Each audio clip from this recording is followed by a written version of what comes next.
नमस्कार दोस्तों, मैं प्रदीप जैन फिर आप लोग के सामने उपस्थित हूँ बहुत इंपॉर्टेंट इंफॉर्मेशन के साथ। उन पेरेंट्स के लिए भी इंपॉर्टेंट है और बच्चों के लिए भी जो अभी 10th या 12th का बोर्ड देना चाहते हैं, JEE Main, JEE Advance, CUET या नीट देना चाहते हैं। मेरे इस वीडियो में बने रहिए इस इंपॉर्टेंट और यूजफुल इंफॉर्मेशन के लिए।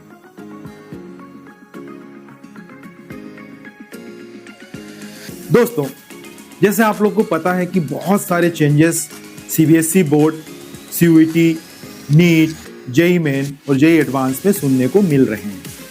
वो चेंजेस क्या हैं? क्या वो सब इंप्लीमेंट होंगे या उनमें अभी कुछ चेंजेस होने बाकी हैं या कुछ चेंजेस शायद नहीं होंगे, वो सिर्फ रूमर्स हैं। सबसे पहले हम बात करते हैं सीबीएसई की। कुछ दिन पहले इंफॉर्मेशन आई कि सीबीएसई बहुत ज्यादा चेंजेस करने वाला है। अप्रॉक्सीमेटली 50% वो बोर्ड का सिलेबस चेंज करेगा। उसके साथ कुछ सब्जेक्ट का ओपन बुक एग्जाम भी कंडक्ट करना चाहता है। साथ में इंटरनल असेसमेंट के वेटेज को वो इंक्रीज कर रहा है। लेकिन अभी 14 नवंबर को सीबीएसई ने बड़ा क्लियर किया कि ना वो सिलेबस कट कर रहा है, ना अभी उनकी कोई ऐसी प्लानिंग है कि उन्हें 2025 में ओपन बुक एग्जाम कंडक्ट करना है, या इंटरनल असेसमेंट का भी उन्होंने कोई वेटेज अभी तक नहीं बढ़ाया है। उन्होंने बड़ा स्पष्ट कहा है कि किसी भी ऑथेंटिक इंफॉर्मेशन के लिए सिर्फ सीबीएसई के ऑथोराइज वेबसाइट को या उनके नोटिस को, उनके इंफॉर्मेशन को ही बिलीव किया जाए। बाकी जितनी भी चीजें हैं रूमर्स हैं, क्योंकि अभी तक ऐसा कोई नोटिस उन्होंने नहीं दिया है। तो मैं आप पेरेंट्स से, आप बच्चों से ये कहना चाहता हूं, किसी भी रूमर्स पे अपना ध्यान मत दीजिए। ऑथेंटिक इंफॉर्मेशन के लिए बोर्ड के वेबसाइट को चेक करते रहिए, आपको डेफिनेटली बिल्कुल सही इंफॉर्मेशन मिलेगी। अगर आपने अपने स्कूल में भी पूछा होगा अपने टीचर से, तो उन्होंने भी यही कहा होगा कि अभी ऐसा कोई भी इंफॉर्मेशन बोर्ड ने रिलीज नहीं किया है, सीबीएसई ने रिलीज नहीं किया है। आपका एक डाउट बड़ा क्लियर हो गया। अब हम बात करते हैं नीट को लेके। नीट के ऊपर भी बहुत ज्यादा इंफॉर्मेशन आ रही है कि ये चेंजेस होने वाले हैं, ये चेंजेस होने वाले हैं, अटेम्प्ट कम करेंगे या एज लिमिट बढ़ाने वाले हैं या एज लिमिट कम करने वाले हैं, क्वेश्चन का पैटर्न चेंज कर रहे हैं। डेफिनेटली दोस्तों, जैसे मैंने कुछ महीने पहले वीडियो डाला था जेईई मेन के ऊपर, जहां पे कुछ सजेशंस आए थे, और अभी जितनी भी बातें हो रही हैं वो उस समिति जो इसरो चेयरमैन की अध्यक्षता में हुई है, उनके सजेशंस को ये माना जा रहा है कि ये इम्प्लीमेंट हो गया। लेकिन ऐसा बिल्कुल भी नहीं है दोस्तों। इस टाइम पे जब हम नवंबर में ये बातें कर रहे हैं, तो ये बड़ा मुश्किल है कि 2025 में कुछ चेंजेस आ सकते हैं बहुत ड्रास्टिकली। हाँ, ये जरूर हो सकता है कि 2024 में बहुत सारे प्रॉब्लम्स आए थे रिजल्ट डिक्लेयर करने में, रिजल्ट की ऑथेंटिसिटी पे, तो इन्होंने डेफिनेटली कुछ सजेशंस दिए हैं। उसमें से पूरे नहीं, लेकिन कुछ सजेशंस डेफिनेटली माने जा सकते हैं। जैसे मुझे नहीं लगता कि अभी ये 3 अटेम्प्ट में स्टिक करेंगे, क्योंकि अभी तो अनलिमिटेड अटेम्प्ट है। कुछ एज लिमिट क्राइटेरिया भी ये डिसाइड कर रहे हैं कि उसे हमें कम करना है, लेकिन मुझे लगता है कि ये बहुत जल्दी होगा। डेफिनेटली ये हो सकता है, लेकिन 2026 से कि वो एज लिमिट कर दें, कि लिमिटेड कर दें कि हर बच्चा नहीं, इस पर्टिकुलर एज वाले बच्चे ही नीट दे सकते हैं। एक और बात हो रही है कि जेईई मेन और जेईई एडवांस की तरह प्रीलिमिनरी और मेन एग्जाम हो जाए नीट का। अभी इसकी भी कोई इंफॉर्मेशन नहीं है, लेकिन हाँ, कुछ इंफॉर्मेशन ऐसी है जो शायद वो चेंज कर सकता है नीट। एक तो ये है कि पैटर्न चेंज होना। अभी क्या था कि नीट के एग्जाम में टोटल 200 क्वेश्चंस आते थे, उसमें से 180 आपको करने होते थे। लेकिन ये बहुत ज्यादा चांसेस हैं कि इसको वो 180 पे ही स्ट्रिक कर दें कि आपको हर क्वेश्चन सॉल्व करना है, ऑप्शन हटा दें, जैसा कि उन्होंने जेईई मेन में किया। प्लस जहां तक अटेम्प्ट की बात है, तो मुझे नहीं लगता कि 3 अटेम्प्ट में वो स्ट्रिक्ट रहेंगे। हो सकता है 4 हो जाए, 5 हो जाए, लेकिन 2025 में चांसेस बहुत कम है।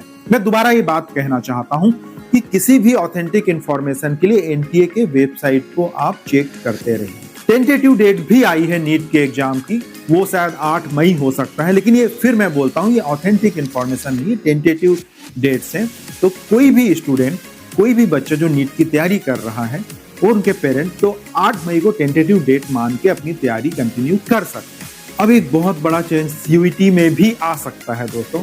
सीयूईटी की भी डेट अनाउंस हो गई है, अनाउंस नहीं हुई है, लेकिन टेंटेटिव डेट अप्रोक्सीमेटली 18 मई के आसपास की कोई आई है, मतलब जितने मेन एग्जाम है वो मई में ही होने वाले हैं। एक बहुत बड़ा सजेशन सीयूईटी के लिए आया है कि इसमें जो ऑप्शंस हैं सब्जेक्ट के वो थोड़े कम किए जाएं। अभी 6 ऑप्शंस दिए हैं, इतने सारे सब्जेक्ट हैं, इतने सारे सब्जेक्ट में से बच्चे 6 सब्जेक्ट चूज करके सीयूईटी का एग्जाम देते हैं, तो ये ऑप्शन डेफिनेटली कम हो सकता है, उसको वो 3 कर सकते हैं, 3 या 4 में। तो ये इंफॉर्मेशन आप लोग के लिए है और बहुत इंपॉर्टेंट ये हो सकती है। अब हम बात करते हैं जेई मेन की। जेई मेन के तो फॉर्म भी निकल गए हैं, उसकी डेट, ऑफिशियल डेट अनाउंस हो चुकी है जनवरी की और अप्रैल। अभी ये देखा जा रहा है कि फॉर्म फिल करने की जो रफ्तार है, जो लास्ट ईयर से हम कंपेयर करें तो कम है। क्या रीजन है?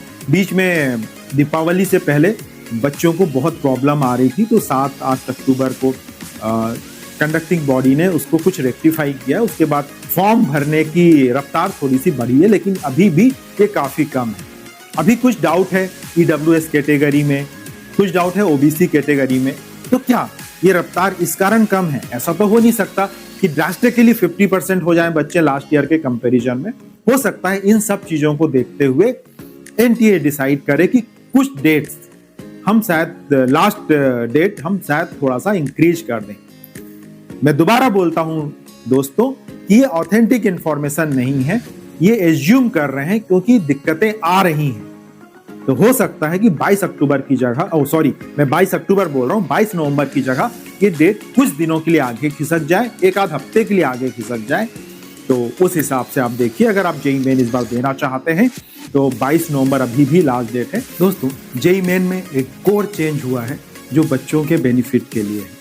अभी तक आपने देखा था जब टाई ब्रेक होता है, मतलब 2 बच्चों के सेम मार्क्स होते हैं, तो अभी तक नियम था कि उसमें से जिसने पहले फॉर्म भरा है या जिसकी एज पहले दूसरे बच्चे से ज़्यादा है या डेट ऑफ बर्थ जिसकी पहले है, तो उसको बेनिफिट दे दिया जाता था। लेकिन इस नियम से बहुत सारे बच्चों को दिक्कत होती थी, तो अब ये नियम चेंज कर दिया है। अब चाहे बच्चे ने पहले फॉर्म भरा हो या उसकी डेट ऑफ बर्थ कुछ भी हो, अगर टाई ब्रेक होता है तो उन दोनों को सेम मार्क्स दिए जाएंगे, बाकी सब क्राइटेरिया को देखते हुए। तो ये एक बहुत इंपॉर्टेंट इंफॉर्मेशन थी। अब हम बात करते हैं जेई एडवांस की। जेई एडवांस का भी नोटिफिकेशन एक तरह से डिक्लेयर हो चुका है। ऑफिशियल डेट अभी अनाउंस नहीं हुई है, लेकिन 15 से 20 मई के बीच जेई मेन का पेपर हो सकता है। उन्होंने इंफॉर्मेशन निकाल दी है कि क्या जेई मेन के बेसिस पे कैसे एडमिशन होगा, क्या एज लिमिट होगा। तो उन्होंने कहा है कि जेई मेन के जो टॉप 2,50,000 स्टूडेंट हैं, they are the eligible to write the JEE Advance exam. 1 अक्टूबर 2000 के बाद जन्म लिए हुए बच्चे इस जेई मेन के एग्जाम को देने के लिए एलिजिबल।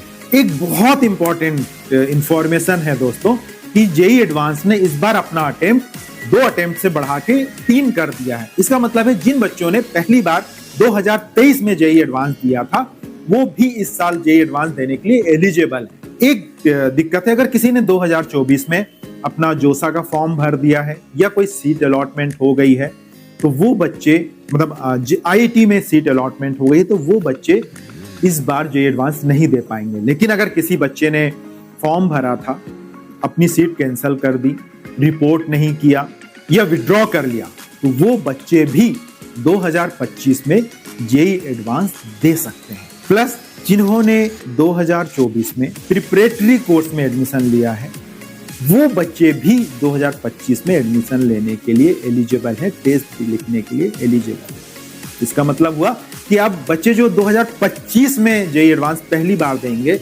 अगर किसी रीजन से वो प्रिपरेशन करना चाहते हैं, 2025 में उनका एडमिशन नहीं होता, तो 2026 और 2027 में भी वो जेई एडवांस का पेपर दे सकते हैं। दोस्तों, मैंने ये जो भी इंफॉर्मेशन जेई एडवांस के बारे में बताई है, इसमें अभी मेरे को इंफॉर्मेशन मिली है कि एनटीए ने, जेई एडवांस कंडक्टिंग बॉडी ने खेला कर दिया है।